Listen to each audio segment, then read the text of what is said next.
my previous Digimon Story Time Stranger Tips and Tricks video, we talked about money making and even a little bit about leveling up and how to effectively and easily do this at any time prior to the post-game content. In today's video, we are going to be talking about another money-making method plus farming stats and leveling your Digimon up in the quickest and most efficient way possible. Do note that this method can only be done post-game, when you load up your clear save file after beating the game the first time around. You also need to be, at the very least, Agent Rank 7 in order to be able to do fusion and mega evolutions and have unlocked Dino Beamon's evolution by having a Stingmon that is of the tolerant personality and an X-Beamon with a zealous personality. Next, you need to have unlocked most, if not all, of the Valor Agent skills, particularly those that increase the stats for zealous Digimon and also decreases the stats needed to evolve zealous personality type Digimon in order for the method we are about to use to work flawlessly. Lastly, you would need to have a Stingmon with 100 points on both Bond and Talent. You can quickly increase these by using augmentation items like Talent Awakening boosters and Friendship S items, or by simply using the Digimon and evolving and devolving them while feeding them items in the farm.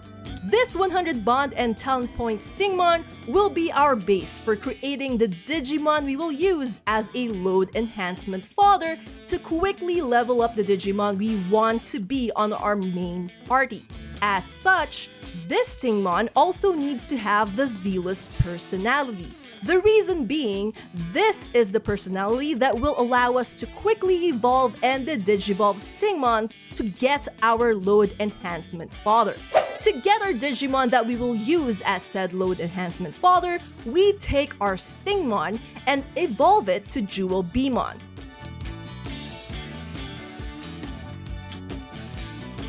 Then, evolve that Digimon to Tiger Vespamon. From Tiger Vespamon, the Digivolve to Dino Beamon, and then the Digivolve again to Stingmon.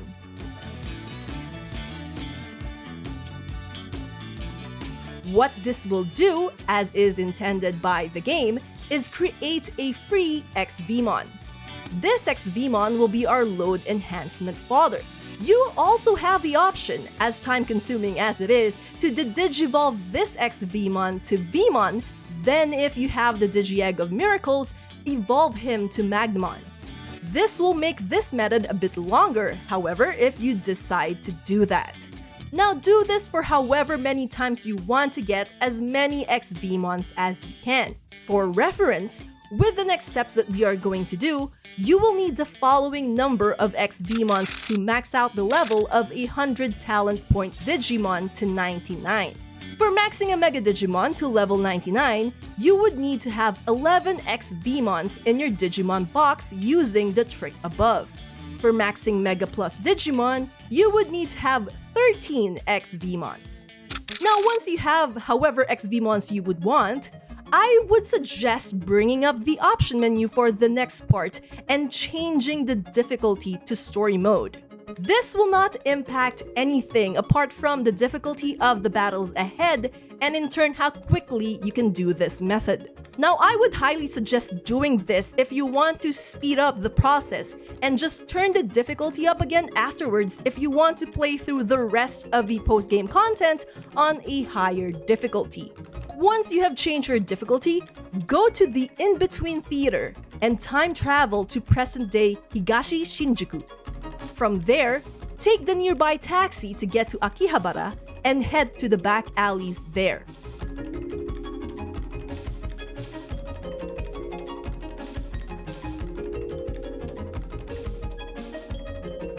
To the east of the back alleys, you will find an entrance to an outer dungeon. This will lead to the fight against the Olympus 12. Now make sure you have your strongest Digimon with you. preferably at Mega or Mega Plus levels, and talk to any of the Olympus 12 members there to trigger a fight. You will need to fight wave after wave of the Olympus 12 members, starting with Minervamon, Apollomon, and Dianamon. Defeating any of them will call on the next Digimon in the roster. First Mervamon, then Marsmon, followed by Grace Novamon, Merukimon, Vulcanusmon, Junamon, Venusmon, Neptunemon, Bacchusmon, Ceresmon, Jupitermon, and finally Jupitermon Wrath Mode. Now, if you change the difficulty level to Story Mode, this will take around 5 to 6 minutes or so to complete, and would reward you with a whopping 782,040 experience points and 309,600 yen. With the experience from this single gauntlet alone, your XVmons should now sit at around level 46. You will now use these level 46 XVmons as enhancements to feed into the Digimon of your choice to level them up to max level. Once at max level, the Digivolve and use the remaining XVmons to evolve them again. Rinse and repeat. With this method, it would take about 2 hours to nearly max out your Digimon in stats and in level. There is a bit of a caveat with this method though. It is ill-advised to use it on Digimon that are fused like Susanumon, Grace Novamon, Mastimon, Omnimon, and Paildramon, because the Digivolving them would, of course, separate them into 2 Digimon, and it would take a much longer time to manipulate everything so that they could evolve again. Especially if you have been manipulating their personalities to get the personality skill you would want to use for your New Game Plus Mega Plus run. So, how do we boost their stats while making use of the method I've shared? For these DNA evolution Digimon, you would want to mix the Olympus 12 farming method with training in the actual farm.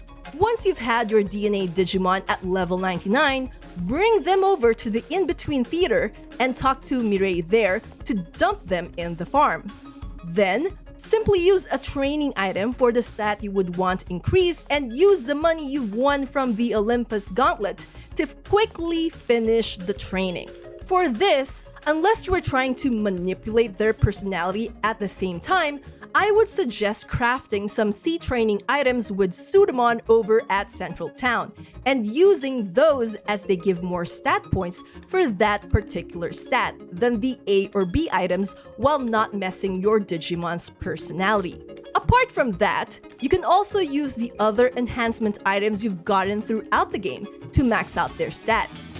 And there you guys have it, a quick and efficient way of maxing out stats and farming for insane amount of experience points and money in post-game. Again, very useful if you want to get all the achievements and do a Mega Plus run, as this will make your Digimon be a lot tougher for that particular difficulty, as most of the enemies, if not all, that you will encounter there have maxed out stats as well, and you want all the edge you can get to beat it in a legitimate way. I hope this video proves useful to you fellow agents. If you have any questions or additional tips on Digimon Story Time Stranger, don't hesitate to share them to the rest of the community via the comment section down below. Do leave a like and share the video if you find it helpful, and if you want to further support this channel, becoming a subscriber would certainly help a lot. Thank you all for watching, and I'll see you all in the next video.